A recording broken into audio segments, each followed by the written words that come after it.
story you are about to hear is true. Only the names have been changed to protect the innocent.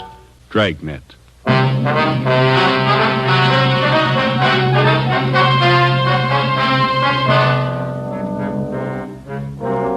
You're a detective sergeant. You're assigned to homicide detail. A socially prominent citizen is plotting to kill his wife. He tells you his plans for the murder. He hires you to do the killing. Your job, stop him.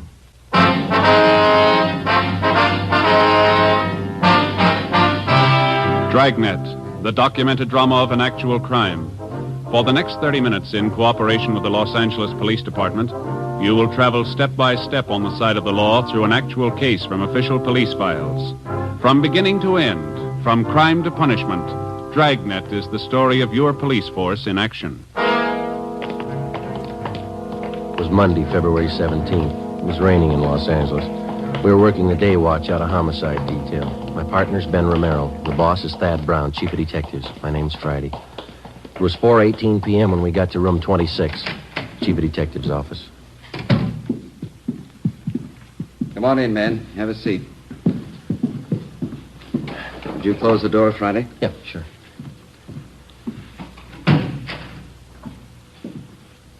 Captain Steed, Sergeant Romero, Sergeant Friday. I'd like to have you meet Special Agent Ray Kimball, Public Utilities Commissioner. Mr. Kimball. Mr. Kimball. And his friend, Mr. Trudeau. How do you do? Mr. Trudeau. Oh. How are you, sir?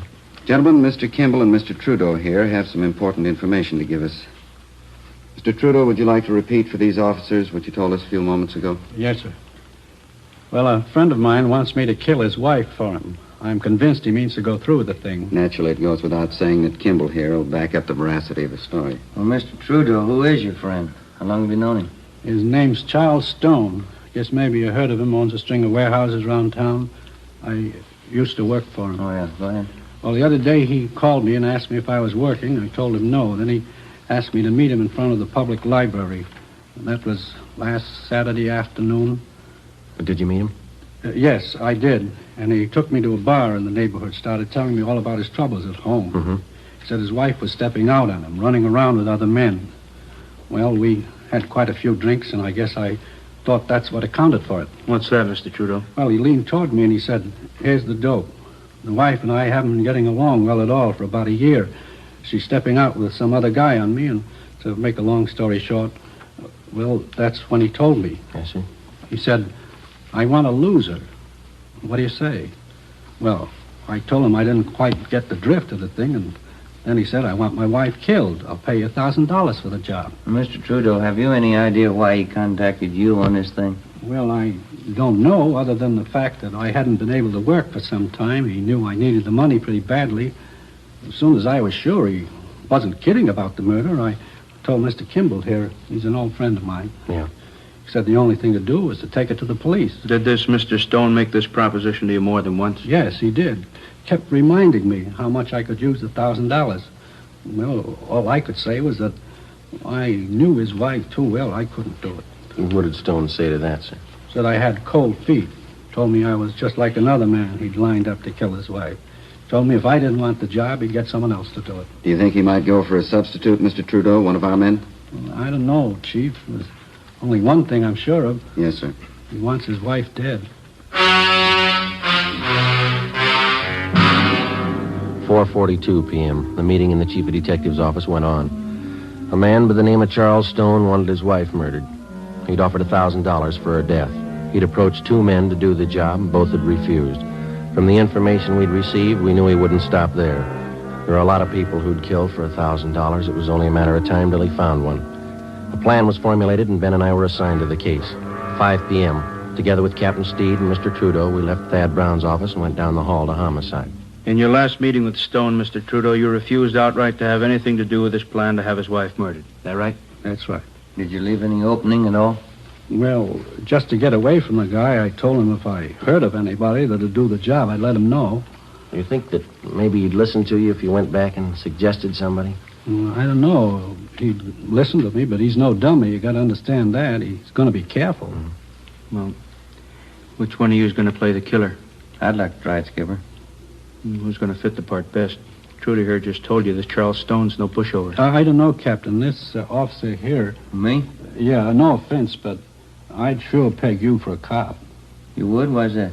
Well, I don't know. You just look like one, I guess. Well, Joe is a little closer to average height, weight. Yeah, that's what I mean, Captain. He doesn't look like a cop. All right. Now, Mr. Trudeau, you're willing to go along with us on this thing? Certainly, Captain. Anything I can do. You just tell me what you want.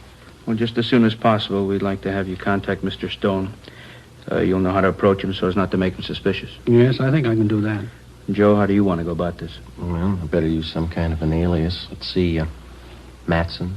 Joe Matson. Mm-hmm. How about Kelly? Just plain Kelly. That's fine with me. Good. Now, how about your background? Better get that straight with Mr. Trudeau here. Well, suppose I tell him I'm from Phoenix, huh? Mm-hmm. I know that town pretty well. He might ask me some questions about it. Okay. And now, how'd you happen to know Trudeau, the Army? Did you ever serve in the Army, Mr. Trudeau? Yes, sir. 42 to 45. CBI theater. All right. Well, we served together in the Army, huh? Let's make it in China. Mm-hmm. Quartermaster Corps, all right? Mm-hmm. All right. And now, Mr. Trudeau, this is all you'll have to do. Set up a meeting with Stone as soon as possible. Introduce Friday as the man who's willing to do the job for him, an old Army friend. Then step out of the picture as quickly as you can. All right, Captain. I understand. It goes without saying, we certainly appreciate your cooperation. And not at all, sir. Only glad I'm in a position to help out. You'll probably save that woman's life. I wish I could be sure. How do you mean, Trudeau? The last time I saw Charlie Stone was 3 days ago. Maybe he's hired somebody else.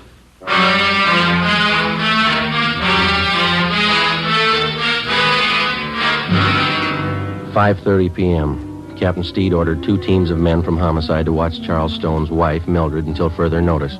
For her own protection, she'd be kept under 24-hour surveillance without her knowledge. We checked the I Bureau to see what we could find on Charles Stone. He owned a gun, a .32 Smith & Wesson revolver. That's all we found. He had no criminal record. We knew of him only as a social figure from a prominent family, and supposedly he was happily married. He owned and operated a chain of 6 warehouses throughout Los Angeles. His business reputation was good. Captain Steed ordered that Charles Stone also be placed under 24-hour surveillance immediately. He would be kept under watch without his knowledge.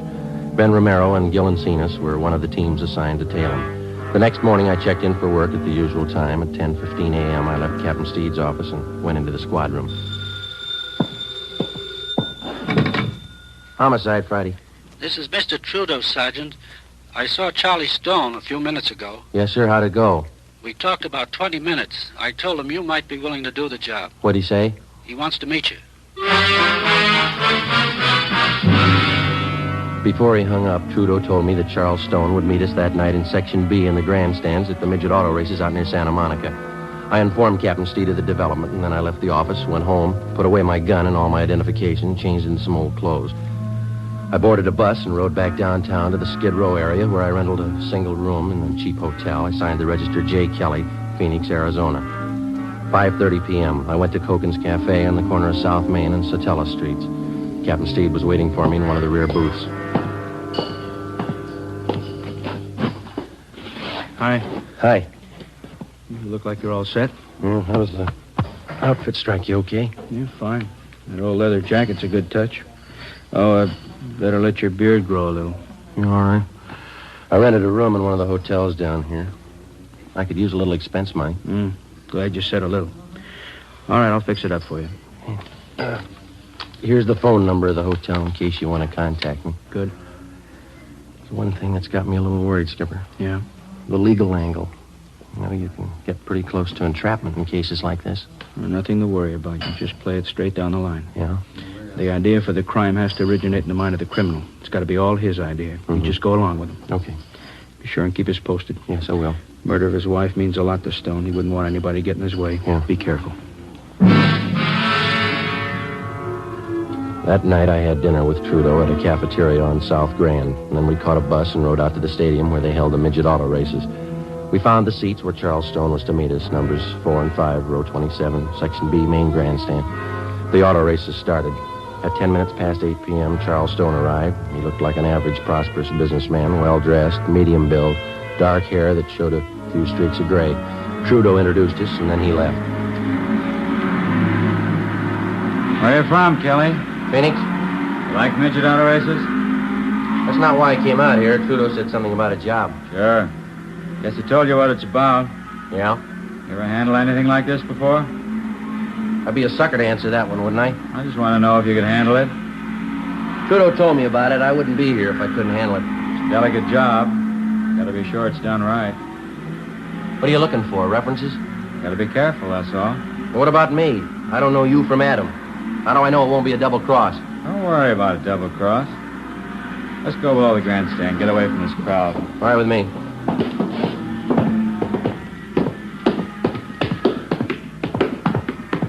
You haven't said anything about money yet. Plenty of time to talk money. I'd like to know. How much you want? Trudeau said 1,000. Yeah. When could you get it? When would you want it? Before? I'd be a dope to do the job without getting paid first. I'd be just as stupid to give it to you first. Say, can I buy you a hot dog, cold drink? Okay.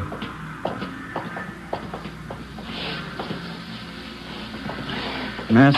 Yeah, 1 hot dog, couple of root beers. 1 dog, 2 beers. You like root beer? Sure. How about settling on the dough, huh? You do the job, you'll get paid. You can ask Trudeau if you like. He'll tell you I keep my word. Well, it's got to go fast, that's all. I may have a job lined up in Phoenix. I got to get that dough and some new clothes. Got to put up some kind of a front. That's why I need the dough fast, no waiting. You'll get your money. We can work out something. Hot dog, 2 root beers, 40. Mustard's on the counter. There you are. Mm-hmm. Just move over there out of the way. Okay.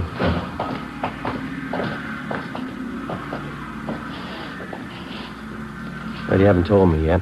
What? How do you want it done? All depends. I haven't got my gun. I'm on the lam. Have you got one? No, I don't own one. Couldn't use a gun anyway. Too much noise. Well, make up your mind. We'll meet tomorrow night. We can talk about it then.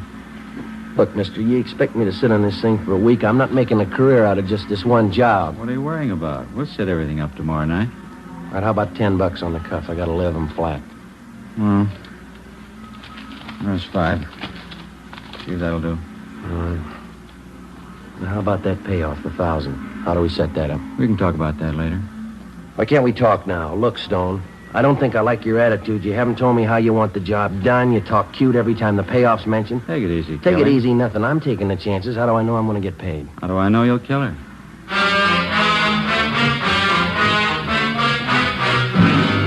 Before I left Charles Stone, we set up a meeting for the following night at 8 o'clock. I caught a bus and went back to the hotel room. So far, I'd been unable to get any other corroborative evidence on Stone, evidence that could be presented in court. The next morning, I called the office and kept them posted on developments. I had my meals at a lunch counter next door to the hotel, and I stuck pretty close to my room. At 2:30 that afternoon, Ben called.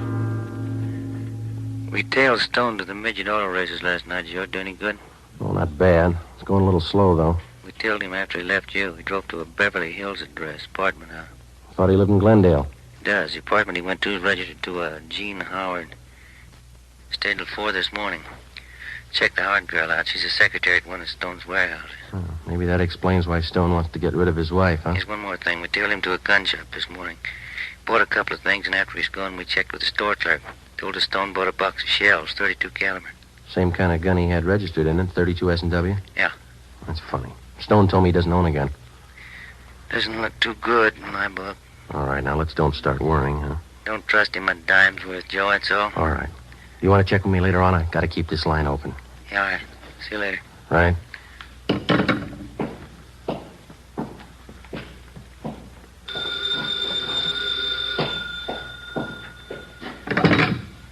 Yeah. This is Stone. Yeah. Job's all set up, ready to go. When? Tomorrow night.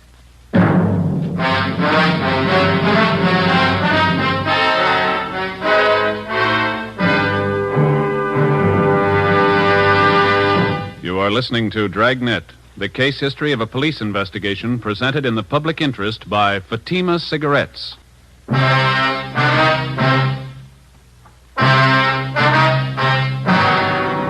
Wednesday, February 19th, 8:55 p.m. Charles Stone picked me up in his car at the corner of Alameda and 6th Streets. He turned onto South Broadway and he headed down for the beach. He hunched over the wheel as he drove. I kept wondering how I was going to pin him down. We were less than 24 hours away from the scheduled murder of his wife, and I still didn't have a case against him that'd stand up in court. If he failed to produce sufficient evidence tonight, Stone had a good chance of going free, whether he succeeded in having his wife killed or not. I also had no idea what plans the suspect had made before he hired me to do the killing. There was a definite possibility that he might have arranged for somebody else to commit the actual murder and then set up a double cross with me as the victim. We knew he had a .32 S&W revolver registered in his name, but he denied to me that he even owned a gun. 9:03 p.m., we pulled up in front of Stone's beach house.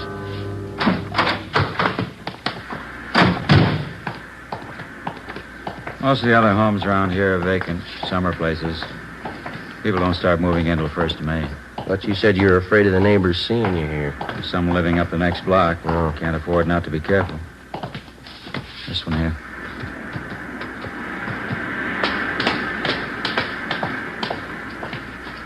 There's the front door key. See if you can work it. I know how it works. You go ahead and open it. All right.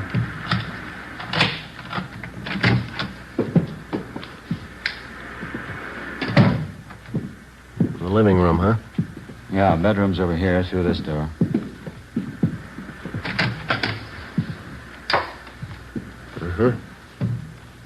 All right, what's the story? Where do I start? My wife should be here about 6 o'clock tomorrow night. She'll be coming down alone to get the house ready for a weekend party. When do you want me here? About 4 in the afternoon.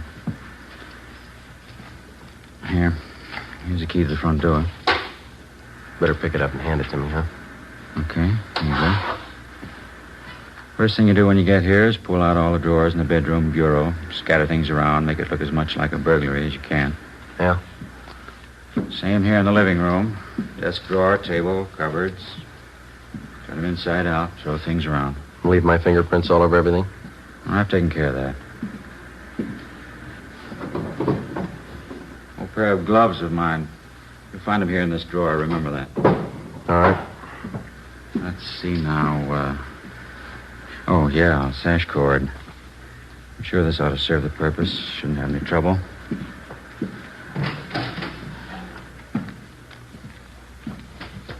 Yeah. Piece of rope's pretty new. It's a little slippery. Won't be with the gloves on. She's not very strong. Shouldn't have any trouble. We'll leave the rope here in the closet. You sure she's going to be alone? Positive. Where am I supposed to hide? Let me show you. Here. Right by the front door. This closet. Yeah. My wife comes in, closes the door. She'll probably go right to the bedroom, take off her coat. Follow her in, then do it fast while her back's turned. No screams. Neighbors might hear. All right. Want it clean and quiet. Do it as quickly as you can. Now, when you're finished, here's what I want you to do with her. What's that? Take the body and bring it this way. Come here. Here, I want you to see. All right. Across the living room to these French doors. Open this one. You won't have any trouble. Take the body out here on the porch. Come with me now. I want you to get this clear in your mind. Yeah, I think I got it. Take her down to this end of the porch, right to the railing, and leave her here. It's very important, you understand? All the way down to the end of the porch here. I don't get it, but I guess it's all right. All right, let's go back in. Look, Stone, I may forget the layout of this house here. Would you draw a floor plan for me? I don't want to get mixed up here. No, there's paper in the desk there. You can draw it yourself before you leave tonight. What's the matter? Don't you trust me? Can't afford to take any chances. Now, what was it? Yeah. After you're finished, using the rope, I mean. Yeah. You'll find some rings on my wife's fingers. Take them all off. Big setting especially. There'll be a bracelet on her left wrist. Take that, too. What'll I do with them? Put them in this white vase in the mantel here. The rings and the bracelet. Don't miss any of the rings. They're expensive. Well, how about me bringing them to you? I can pick up my dough at the same time. No, put them in the vase. As soon as that's done, leave here and go back downtown. I'll pick you up where we met tonight, 6 in Alameda, 7:30 sharp. Have the money for you then. Where are you going to be at 6 o'clock? I have to cover myself. I'll stay on at the office. Special conference. I don't know. I don't think I like this. What do you mean you don't like it? Suppose something should happen. I got no protection. I'd feel a lot better with a gun. I told you I don't have a gun to give you. Why would you need one anyway? Just feel a lot better, that's all. Buy one if you want. That's your problem. I'm paying you for the job. I haven't seen your money. I told you, when the job's done, you get your money then. There's just one thing I want to make sure of. No mistakes here. Don't worry, you get your pay. Ask Trudeau if you like. He'll tell you can trust me. You can ask anybody. How about your wife? Before I left Charles Stone, I got one more valuable piece of evidence out of him, a special phone number written in his handwriting on the back of one of his business cards. In case anything went wrong, I was to call him at this number. In his own handwriting, I also got a list of times that I was supposed to remember. When to come to the house, when to leave, when to meet him for the payoff. The next afternoon at 3:30, I left the hotel and drove my car out to Venice to Stone's beach house. Captain Steed and another officer from Homicide followed me out. We waited in the house together. Shortly before 6 p.m., Mrs. Mildred Stone arrived with Ben and Gil Encinas. She refused to believe the story of her husband's plot to have her murdered.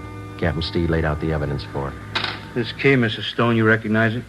Why, yes, it's the one for the front door. It must be Charles. He gave it to this officer, Mrs. Stone, the man who was supposed to murder you. No, I don't believe it. Do you have any idea what's in that closet, ma'am, that one over there? There's nothing in there. I cleaned it out the last time we were here. I cleaned out all the closets. I'd like to show it to you, ma'am.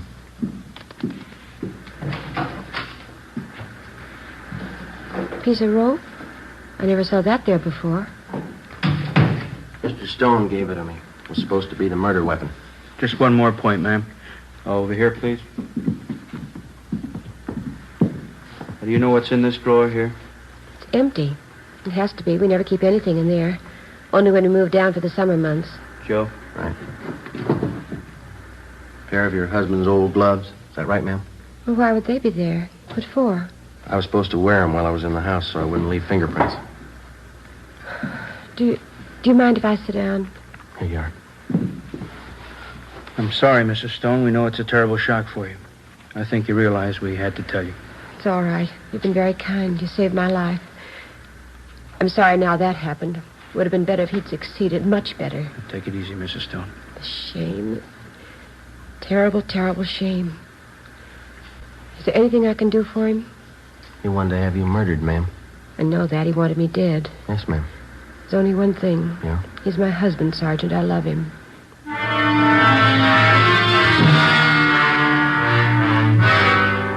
6:45 p.m. I telephoned Charles Stone and told him the job was done. His wife was murdered. He said he'd meet me at 6th and Alameda Streets for the payoff as scheduled. I waited. He failed to show up. At 7:30 p.m., Stone was placed under arrest as he parked his car in front of their Venice beach house. A loaded .32 caliber revolver was found in his pocket. He was taken back to the city hall, the chief of detective's office. Ben and I waited outside the open door. We could hear Thad Brown start the interrogation inside. Do you know what we have you down here for, Mr. Stone? No, I haven't the faintest idea. What would you say if I told you your wife had been murdered? I think you're crazy. What would you say if I told you that you're accused of her murder? It's silly. It's ridiculous. I've been at work all day. I can prove it. All right, Friday, come in. Yes, sir. You ever meet this man before? I've seen him on Skid Row. I don't know him. Do you recognize the man you hired to kill your wife? I didn't know the man. I didn't kill my wife. I don't understand all this. The name's Kelly, Mr. Stone. He's some fake officer. He's a Skid Row bum. I don't know him. I don't think that's going to make it, Stone. Both you and your wife have been tailed constantly for the last couple of days. Photographs taken. Midget auto races. 6th and Alameda. Beverly Hills apartment. Crazy. You don't know what you're talking about. Mike, would you send the lady in, please?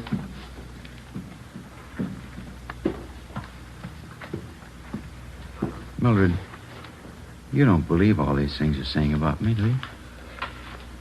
Here are the rings, Charles. The bracelet, too. I didn't realize how much you wanted them. Molly, I didn't mean it. I didn't mean it. I don't know what I was thinking of. There, Charles. There, it's all right now. You'll feel better in a few minutes. Yes, ma'am. That's all, Friday. Right.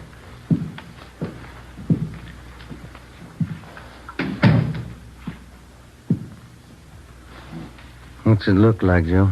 He's starting to talk. It's got me. He tries to have her murdered. She goes to bat for him. What's it prove? He sure must love him. What do you think? How about a cup of coffee?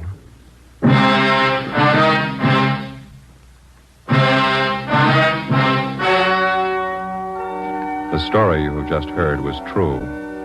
Only the names were changed to protect the innocent.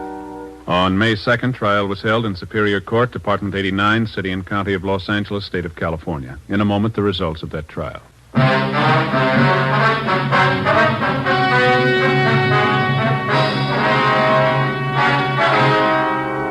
Charles Farnsworth Stone was tried and convicted on soliciting the commission of a felony, 2 counts.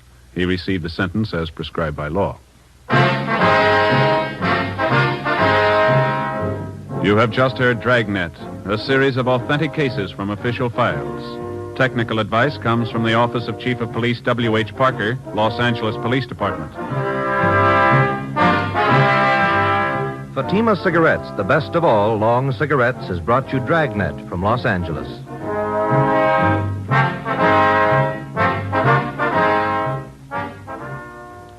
Hi, folks. This is Bob on the air for Chesterfield. Every Tuesday night, consult your local paper for time and station Hope. And Bing, on the air for Chesterfield every Wednesday night, Crosby. I've called this little seminar to teach our new boy the ropes. Say, Sag, I think it's only fair to warn you, with me selling Chesterfields this year, you'll have to limp along lively to keep up. Oh, say, since when have you been any competition, lover boy? When we're in pitches together, who always gets the girl? Which only backs up the old saying, everybody loves a fat man. Seriously, friends, Skinflint and I, we do agree 100% on this. Chesterfields are milder. And they leave no unpleasant aftertaste. So always buy our cigarette, Chesterfield. The best cigarette for you to smoke. Hear Hope and Crosby Tuesday. Next, We the People on NBC.